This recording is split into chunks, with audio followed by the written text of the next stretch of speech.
Have you ever wondered why we do the things we do during Christmas? The holiday season is filled with traditions, some of which we've been practicing since childhood. You might have your own unique customs that have been handed down through generations. Maybe you always leave cookies and milk out for Santa, or perhaps your family indulges in a spirited match of charades every Christmas Eve. But ever stop to ask why? Why do we hang stockings by the fireplace? Why do we kiss under the mistletoe?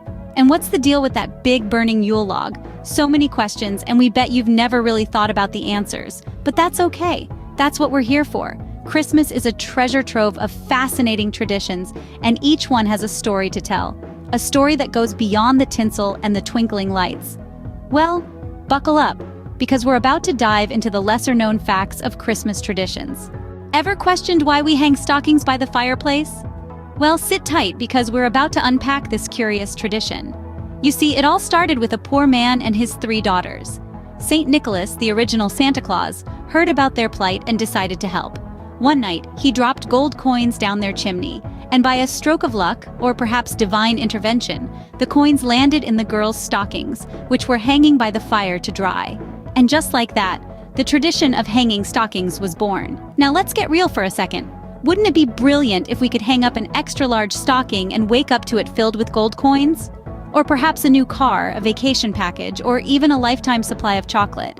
But hey, a pair of socks or a tangerine isn't so bad, right? So, next time you hang your stocking, remember it's not just a sock, it's a symbol of generosity and hope. Ever heard of the Yule log tradition?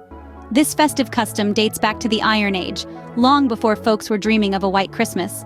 The Yule log was a hunk of wood, sometimes an entire tree, that was ceremoniously brought into the home and set on fire as part of the winter solstice celebrations. The idea was to bring light and warmth during the darkest days of the year. Fast forward a few centuries, and this tradition has found its way into our Christmas customs. Now, instead of dragging a whole tree into the living room, we've got the Yule log broadcast on TV. It's a bit less labor-intensive, wouldn't you say? We've traded in our axes for remote controls, and the only thing we're burning is the midnight oil as we stay up late wrapping presents.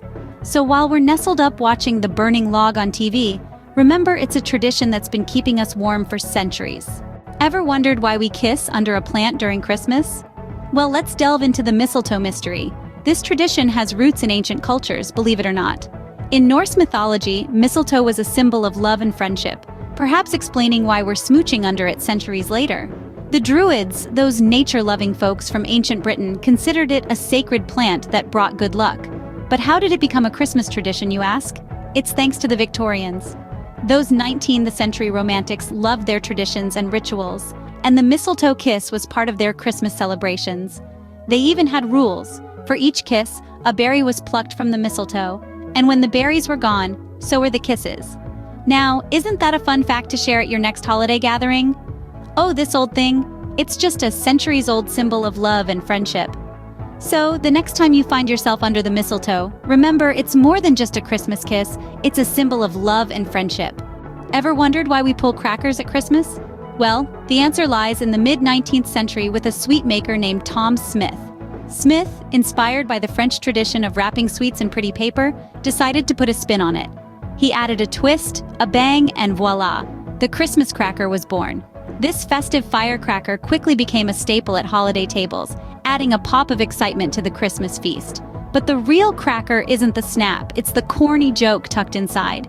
You know, those jokes that are so bad they're good? Like, why was the snowman looking through the carrots? He was picking his nose.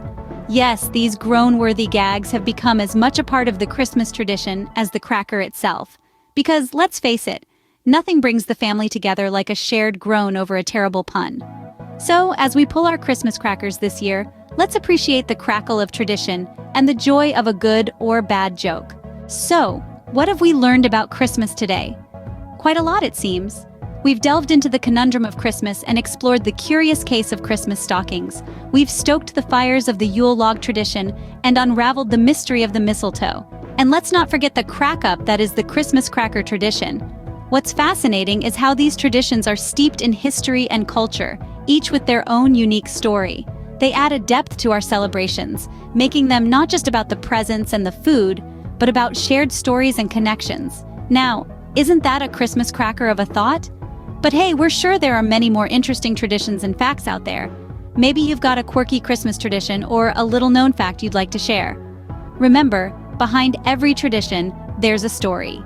So, this Christmas, let's share those stories and make our celebrations even more meaningful. Merry Christmas!